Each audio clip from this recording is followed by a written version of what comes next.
So you're out there in London? Yep. How's it going there? It's going pretty well. I'm right now, this week I've been writing a 20-page research paper for school, but the music's going well, the scene is open. Yeah, I really enjoy my time here. Everything's open and bustling right now, or are a lot of people basically still on lockdown? Everything's open. We just never closed, even after winter. Oh, that's awesome. Well, that's very good. So the music scene is thriving and doing very well. Yeah, it is. It's good for like continuation of shows because once they stop, it's harder to get new ones. So like last year we were in lockdown for like 5 months in London when no one really else was, I feel. But now we're back. What did you do during that lockdown period? Did you do a lot of writing and recording? I did a lot of writing and producing because during that lockdown I was in my production course.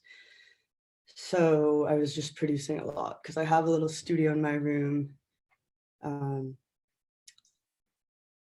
Yeah, and I played some piano. I don't remember really what I did. I produced mostly.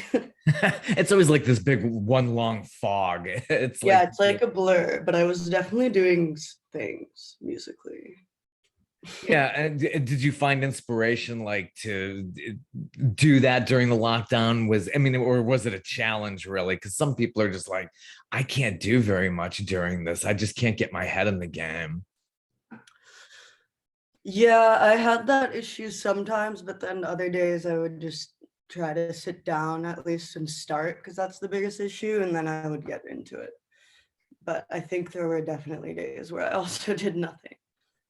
Yeah, But yeah. having class made me produce. So then, not made me, but like that was the class. So I was producing for the class, and in that class, I actually am releasing 2 of the songs I produced for it.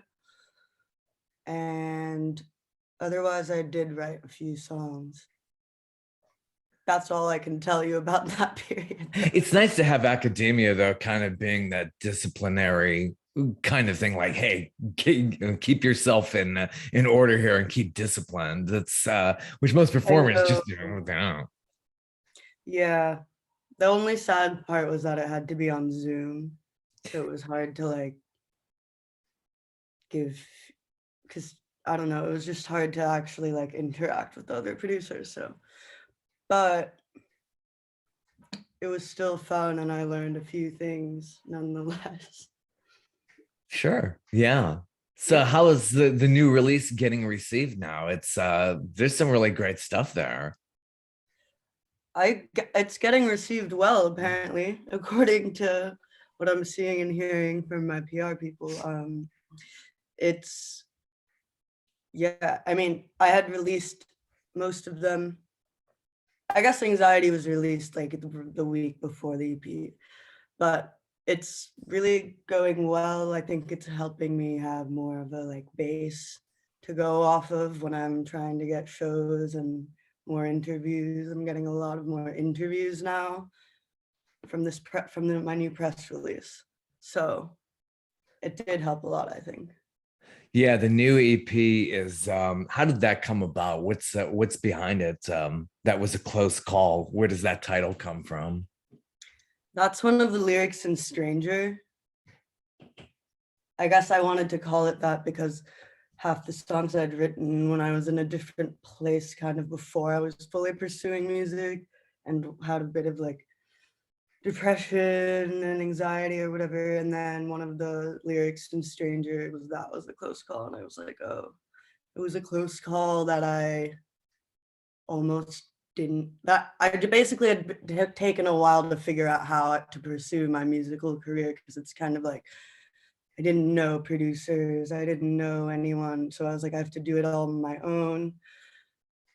And once I got into this program here, everything kind of changed and I was focusing full time on that. And then I added like 2 more songs that I'd written after, but it was still kind of from like beginning of like a year and a half ago.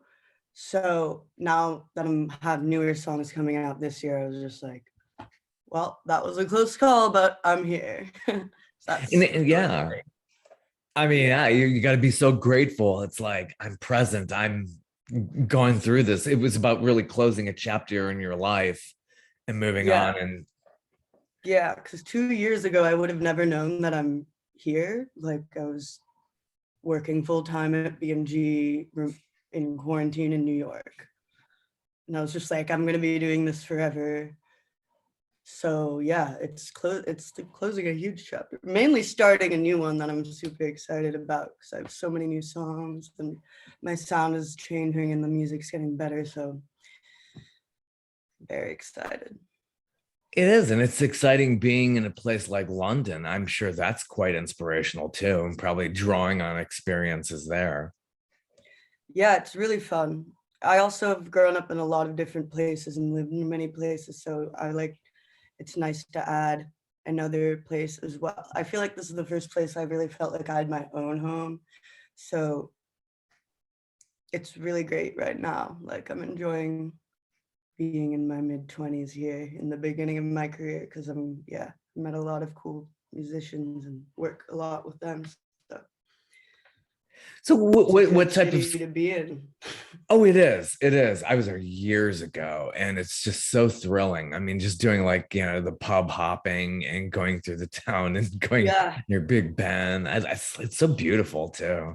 yeah. I love how it's just second nature to go to the pub. I feel like when I lived in New York, I'd be like, anyone want to go to a bar after work? And I'm like, what bar? Where? And here it's just like the pub. Yeah. It's so, yeah, it's like, yeah, part of everyday Everyone's like, life. yep. Yeah. It's like such a big deal to have to go out to a bar in any of these Yeah, in New cities. York, they're like, well, what bar would you want to go to? Because I don't want to go too far, blah, blah. And here, there's like a pub on every corner. I Not love that that I'm like you, yeah. always drinking, but I'm just saying it's more relaxed. It is. It really is. And I just love the fact, yeah, you really don't have to drive. You got the tube, and it's just like, yeah, I just like that urban kind of living, and everything's coming to you. You don't have to come to it so much. It's really Exactly. nice. So the song "Is It a Crime?" I like that one. It's a bit faster, has a real good punch to it. How did that one come about? That one actually came about first with the melody, but it was actually first another sound in the song, but then I went with it to some producers that I was going to write with, and they're like, that needs to be the melody of the hook. And I was like, oh, or no, I think they were like, that can't, something along the lines of that. And then I had already written the lyrics. So I guess it was just about like, I don't know, is it a crime to do like the general meaning is that everyone should be able to have their own like thoughts and opinions or like want certain things for themselves, that it's not a crime.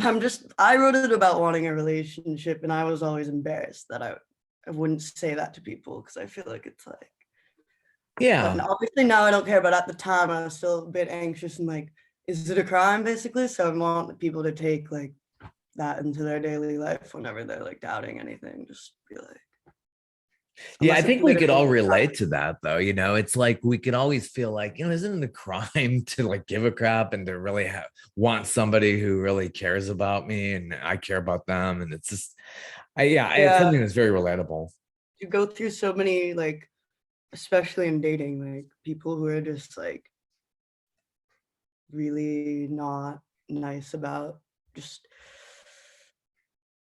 just that the fact they're dating around. I don't know. This is coming out wrong. I just mean that they're like not always. People just aren't always nice. That's just what it is. And I'm like, is it a crime to just want someone who's like not rude as fuck? It could get so nasty. Pardon my language. It's so true. It really is. It's like, yeah, that whole scene is just like you could be just so rotten to one another at points too. It's terrible. Yeah, like at least write an anti-ghosting text. Yeah, yeah. Ghosting Like, is that is huge. That really is. And you did an acoustic version of that too. I mean, when did that come yeah, out and why was that? That came about because I just wanted a different version of the song. I think you can like you listen to the lyrics more in that version, Yeah. and it's just deeper, and I really connect to that song and love that song, so I wanted to make sure that it would be heard in like that form as well as the other one. Also, because the other is more like that was one of the first song like that I put out, right? So I wasn't sure that I loved the sound of it anymore because I like more techno vibe stuff. So I was like, let's just make an acoustic version, and it turned out very well. I might like it better. The Yeah, acoustic. it really shows the range though, not just this house dance music, but it really shows that there's a lot more there, a lot more meaning, and it's definitely a lot more Yeah, deep. can resonate with people more that way. Yeah, yeah. And then going back to anxiety, I like that lyric. There's nothing worse than anxiety. How does that? You got to get that out there on the table, especially these days. Anxiety is just what so many of us are dealing with now. Yeah, yeah. It's funny because I mean, I've gotten over it kind mostly in the last year. Like I'm kind of chilling now, but I obviously had extreme anxiety when I wrote that song, and I guess I was just feeling sorry for myself. But I was like, people who don't struggle with this don't understand how shit it is, kind of thing. So that's why I wrote like, I know it's hard, like it's not as hard as life can be, but when it's happening, that's what I believe. Like, so that's just like probably my most honest song in terms of like every feeling I talk about there, which I think can only resonate to people who struggle with it. Because I get the most reactions to that one after shows, I'd say. And they're like, wow, I really felt that song. So Oh yeah, yeah, glad it's definitely. working for So speaking people. of the live shows, are you doing a lot of that in London now, or is that kind of really slowed down? You did more of that when you were back in New York. I'm doing more in London than I am in New York. Neat. Uh, I've played, I don't know how many, maybe like 7 shows here. And I have 2 coming up before I go to New York in April, and then I have one in New York as well in April.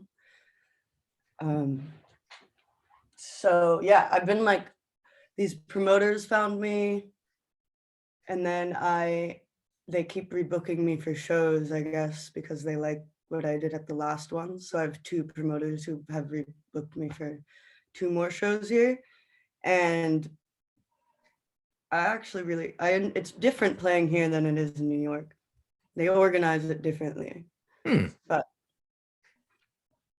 I enjoy the shows here. It feels more like, because they always have a huge lineup, and then you're involved with all the artists. Whereas in New York, I just show up and play and kind of leave, kind of thing. I mean, I'm sure if I got different gigs there, it'd be different. I don't know, but yes, the shows are great here. How are the audiences different, London versus New York? Hmm. Or is it about the same? Everybody's just got like, the same amount of energy. I always kind of wonder, how does the behavior, the way they react differently than here in the States? I think right now it's kind of the same. I think that the fact that they're at like, I feel like maybe more people go to live gigs in general here, like during the week and stuff. So like sometimes depending on the venue, it'll be like packed here. We're more weekend people here in the States. And there's more random people too who just like walk by and come in. Like I feel like that's the difference for me, but they react the same, I'd say. What type of clubs do you play? How many seats between London and New York? Seats? Yeah. How big are the venues, or the type of venues, and the names of those kind of places? So I played at what's it called?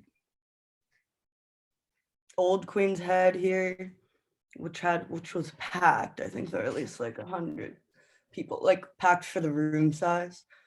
And then Amersham Arms probably has like 250.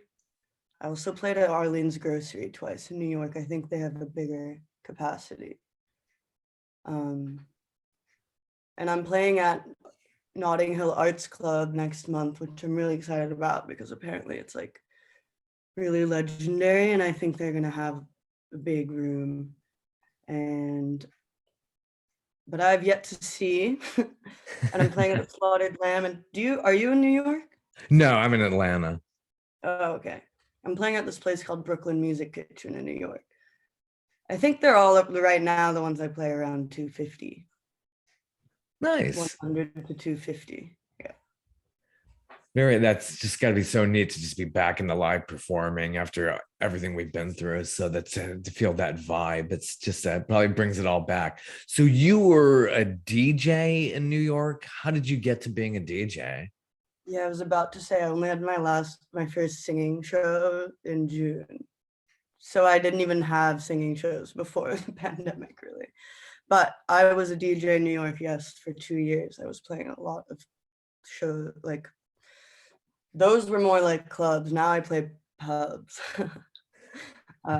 But those were really fun. I mean, it varied from being really fun to a bit like sometimes playing bars where people are just chatting isn't that fun, but then I would remind myself that I'm getting paid to do that. So I was like, oh, right, this is a job. Okay. And sometimes I would sing while DJing. I produced a song called Losing Control. I'm actually going to remake it into a pop song though. And I would sing that live. I would play on yachts randomly. I played on a yacht on the East River a couple times. Oh, that's fun. I bet that's a really sing cool while thing. doing it. So it was fun towards the end. I was like booking a lot. But yeah, that also died after Corona. And I was like, now I've lost my DJ momentum and I'm not a singer. And then I made it here and now I am a singer. I mean, in practice. Wow, that's awesome. But you guys have some kind of like a technical know-how too. So you learned sound engineering. Was that easy to pick up, or just was that a huge challenge being such an artistic person? So I did sound engineering for a year, but then I dropped out when I got a job at BMG because I already had a bachelor's and was like, I would rather take this job than keep doing this because it was a lot of physics. Like, Yeah, I'm not gonna lie, yeah. I honestly thought it would be a bit of producing, but it wasn't at all. And I was in Berlin, so it was in German, which is fine, but because I speak German because my parents are German, but when it got too scientific, I was like, okay, I don't really understand. Yeah, that's got to be just so tough, though. Yeah, because it's a right brain versus left brain kind of thing. That's got to Yeah, be tough. so we were learning some studio stuff, but I wanted to be more in the studio more than they were putting us in there. But now at my uni, I go to Goldsmiths now, and I did a like mini. It's not sound engineering. It's just actually it is sound engineering, but it's not like all of that like physics stuff we were learning here. We just do it so that we can like record with other artists and engineer in the room while they record. So we know how to record ourselves when we go in alone. So I knew a bit of it before, which was nice. Very cool. So, what's it like there, Goldsmiths? Meaning, I'm sure incredible people there. I really like it. It's very liberal. They're very nice studios that you can just book for free, obviously. Well, comes with the price of tuition, but Yeah.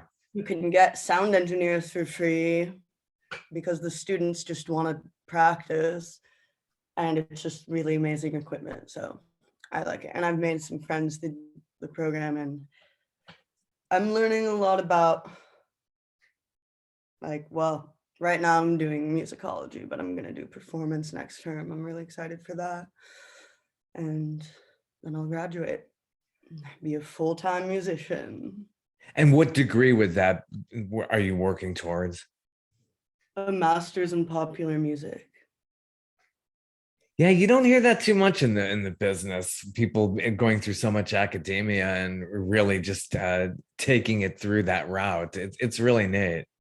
Yeah, so I chose this program because I looked at so many programs, but they were all like, you do 1 year on the music business, and then you do 1 year on just stuff that I already knew because I'd worked at a label already. And none of it was practical. It was all just like studying theory, and which is fine. Like I would also want to study theory, but I was like, at this point, what I'm trying to do is just dive into it.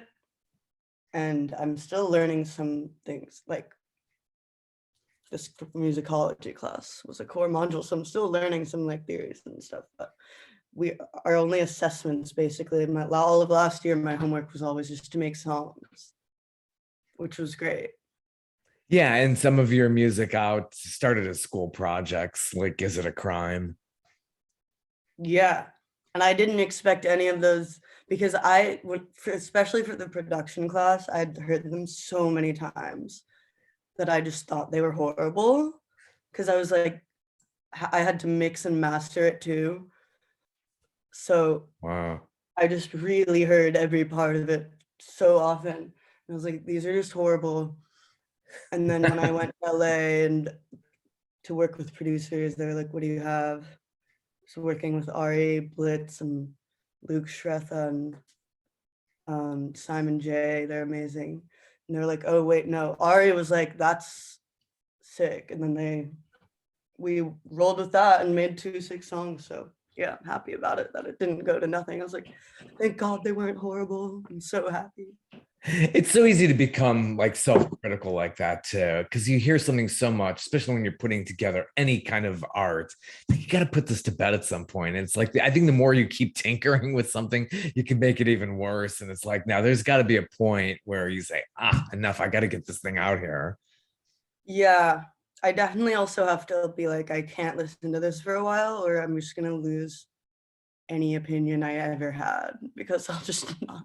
You just shelve it. It's a I don't maybe you really can return it. listen to like the released ones unless I'm like practicing them. But once they're out, Yeah. I'm like, okay, that's done. Bye. So how did you get to meet music exec Charlie Walk?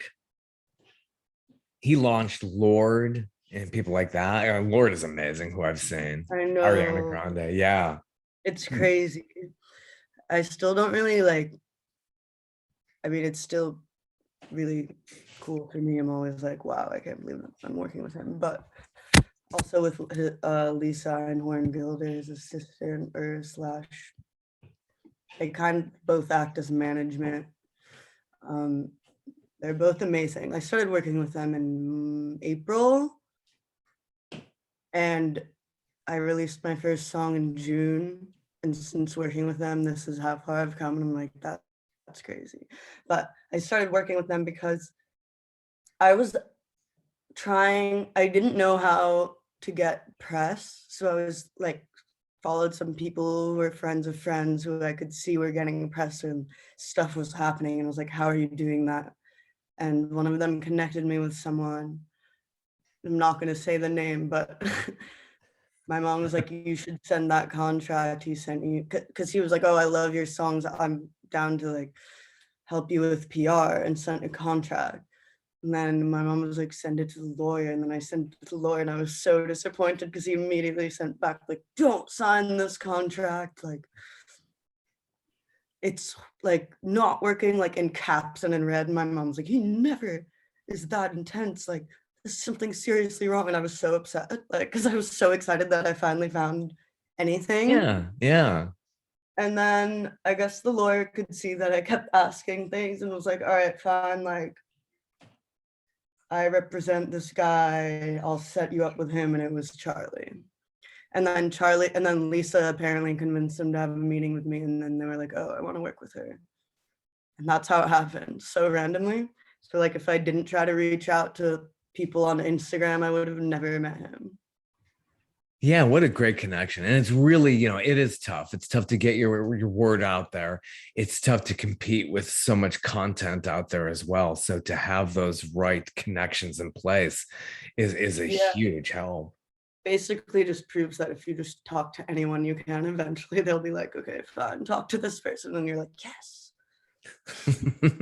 That's got to feel really good. You feel 20 feet tall My when you mom's can. always like, see, you were upset. Like, and I'm like, oh my God, stop. I get it. You were right. So, what are your memories of like speaking of your parents and all that? Memories you were in the West Village. Did you grow up there? It sounds like you've been around quite a bit too. I grew up in the West Village, and then when I was 14, my whole family moved to Zurich. So I finished high school there. And then when I graduated, I went to Tulane in New Orleans, Wow. and I What studied. a variety there. New York to Zurich to New Orleans, and the Yeah. cultural differences amazing. And then I studied psychology there. Um, I just didn't really know how to do, like, I didn't like, it wasn't possible for me at the time to study music because everything I tried to look at was like, you basically need to be professional pianist or already, or like amazing at cello or something like that. And I was like, I'm just 17 and have nothing, but I just know that I'm gonna be a musician. So I was Yeah. like, okay, I guess I'm not doing that. And I studied psychology. And then I went for a year abroad in Berlin. And then I went back to New Orleans to finish my degree in psychology. And then I moved back to Berlin and then was like, oh, and my last term, I was like, I'm going to do music business now because I need to know something about it in order to ever do anything. Like the fact that I had took that class is the only reason I got an internship at BMG. So when I graduated, I moved back to, sorry, this is long. Are you asking Oh, this that's fine. story? No, that's fine. No, it's an interesting history though. I mean, just the variety there. So what was it like? I mean, the cultural differences, especially like how was the music scene in Berlin for you? Yeah, so there, when I was there, I got really into techno, which happens to many people, I guess. Yeah. And I was like, okay, I want to teach myself how to DJ. This is all while I was having my sound engineering course that I didn't really care for that much. And yeah, I just bought some used CDJs and taught myself, and then played one mini festival in Germany. And then once I had to move back to New York for my job at BMG, had that one show to try to get shows with in New York from like recorded sets I did. And it kind of just snowballed pretty quickly, where I was getting a lot of shows from like people who would be at my other shows wanting me to DJ, because it's kind of like a niche genre in New York because I was playing like melodic techno. Ooh, So melodic techno. Oh, that's neat. Yeah. yeah, so I just met all these people who just basically only play melodic techno as well, and we would always play with each other. It was really fun. I was sad when I realized it had died from corona. I was like, no, but now it's happening again with singing, that it's snowballing. So I'm happy that the work is paying off because I've literally just started emailing everyone who I can. Yeah. Yeah. So what is your writing process like? Do you hear a melody? Do you start with that? Or do you start with lyrics and then set melody to that?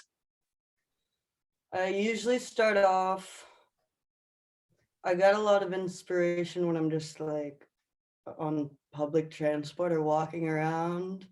Yeah. Um, I usually come up with lyrics first, or at really random moments, I'll suddenly get like a melody for a hook in my head, and one word will randomly pop out to me, and then I'll write something based on that. And then I usually start with the hook, and then I go to the piano at home and try to like work out the chords, and then write a melody on the piano for the verses, and then write to that. So it And happens randomly, but when I'm really sad about something, I just write all the lyrics first. Yeah, which can Yeah, be harder at times. neat. Yeah, Yeah. that's really, really neat. So, and then the recording process, especially these days, how are you doing that? Are you just recording basically in one place, sending files around and having mix masters deal with that? Or are you really going into studios? I know you have that over there in London.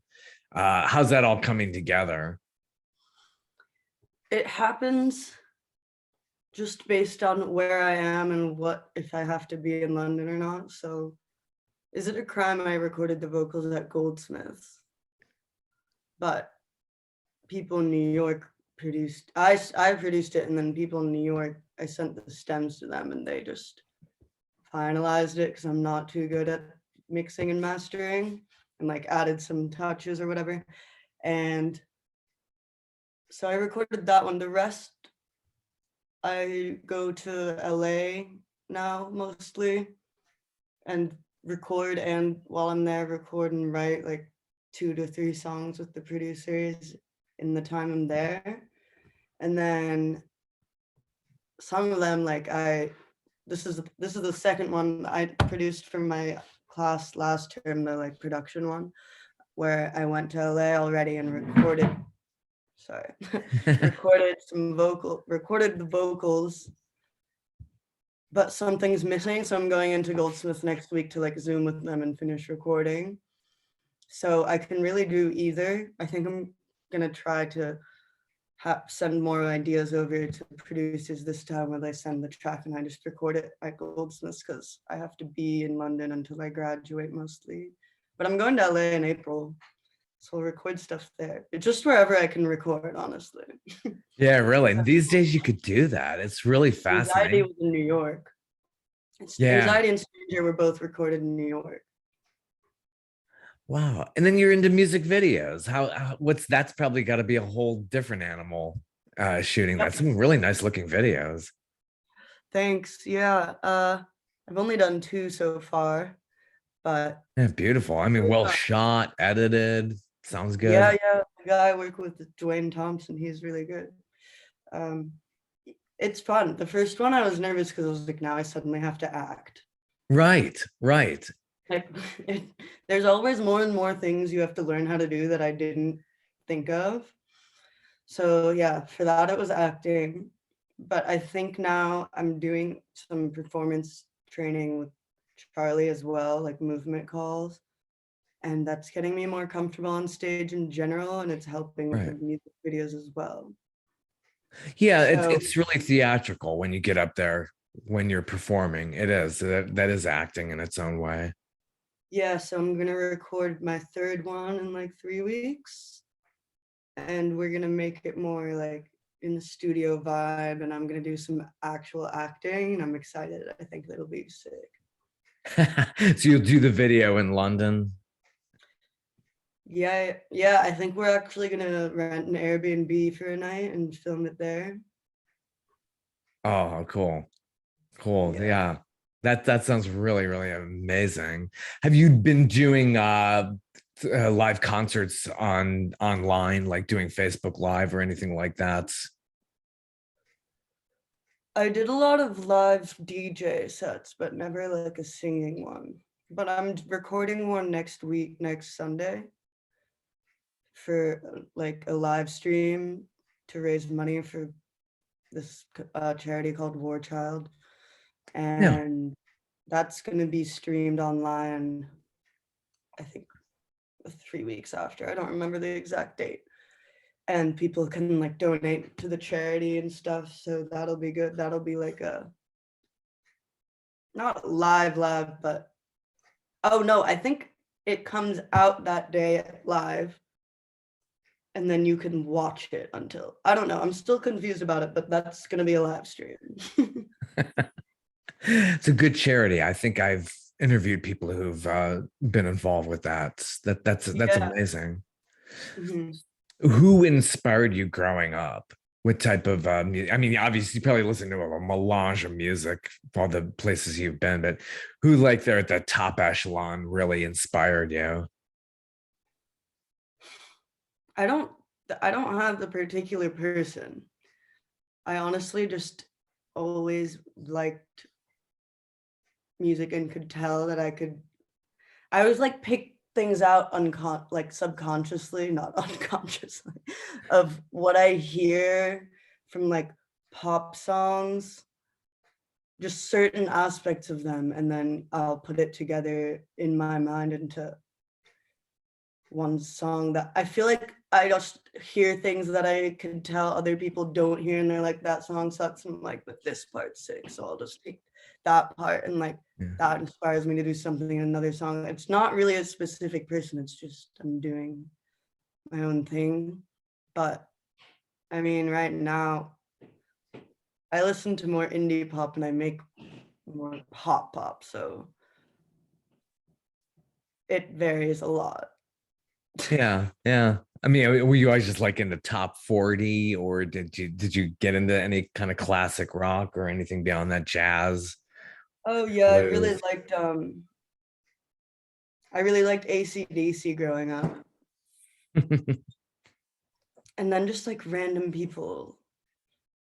Like my parents would play the Bare Naked Ladies or something like. But this is the thing, like I can't ever remember a certain thing that my parents played, and like I feel like they didn't really play that much. Besides like Shania Twain and like, oh, Joan Jett, I heard a lot. My dad's favorite.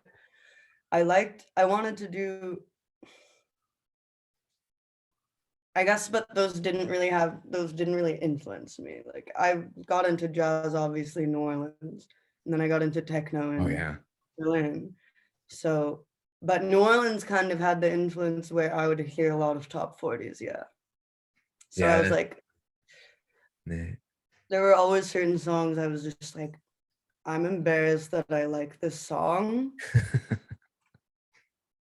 but I know that there's parts of it that's intriguing to people. Like, you know what I mean? When people are like, oh, pop's lame.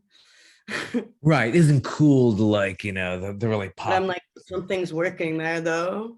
Like, They're doing something right. It's very catchy. Yeah, I could sing for years. Yeah, things that I liked, and it's like I wouldn't admit that in high school because kids where I was at a high school, they liked AC/DC, Ozzy Osbourne, people like that. So oh yeah, no. And especially at Tulane, like all the bars just played only top 40s. I would cringe so hard if I went, honestly. But there were some that were sick. Like I really liked The Weeknd yeah, and who Charlie and Walk has worked with as well. Yeah, yeah, like oh yeah, I really liked that. I'm not embarrassed by liking The Weeknd, just to be yeah, clear. nothing wrong with that. But yeah, then I liked jazz, then techno, and I really, really liked techno. So that's why I was like singing on techno tracks a lot in New York under my DJ name. And then I was trying to do a combination, but I was struggling to find a combination that wasn't being turned into EDM. And I just can't, I just don't like EDM at all. So I'm just going the pop route right now. I mean, some of them are more electronic, but yeah. Cool. So on your website is pretty up to date, really fresh and everything. What's behind the Oh, did you look at it? When did you look at it? maybe in the last week or so. I noticed this thing about the I'm around sticker that because you have some merch on there. Oh yeah. Yeah, I do. I love that. I mean, that's just one of my catchphrases. Like I have these things that I say a lot and that everyone just starts saying automatically for some reason. Yeah. It'll be like I'm around, like everyone I know says I'm around, which just means like I'm here. Or if you're drunk, you'll be like, I'm around, like I'm just drunk. Like it can mean so many things. And then time to freak is one, uh, which is just like That's time cool. to party, time to do it, just time to whatever you want it to be. And then nothing matters sounds like it's nihilistic, which I guess it is, but I think that came mostly from like me and my friend who had anxiety would be like, nothing matters, and then just move on. And everyone's like, oh, that makes us feel better. Nothing matters. And we're like, sweet. But yeah, I have the stickers here somewhere. They're all over the place. You I always have got to them have on my merch. computer. I've got I'm around t-shirts too. And Yeah, hoodies. it's catchy. It really is. It'll get people to start asking the questions, and then that leads to your whole act. It's a great idea. Yeah. Thank you. Absolutely. Wow. Well, it's been fantastic speaking with you It's this been so afternoon fun. where you Thank are. you. Absolutely. And best wishes and best luck on you're working on a big paper right now. Yeah, it's my final paper for critical musicology. I'm writing about like platforms like social media and streaming. It's Excellent. long. Well, best But yeah, wishes. thank you. Thank you so Absolutely. much. It was a Well, great talking to you. great speaking with you. Have a great evening. Take care. You too. Bye.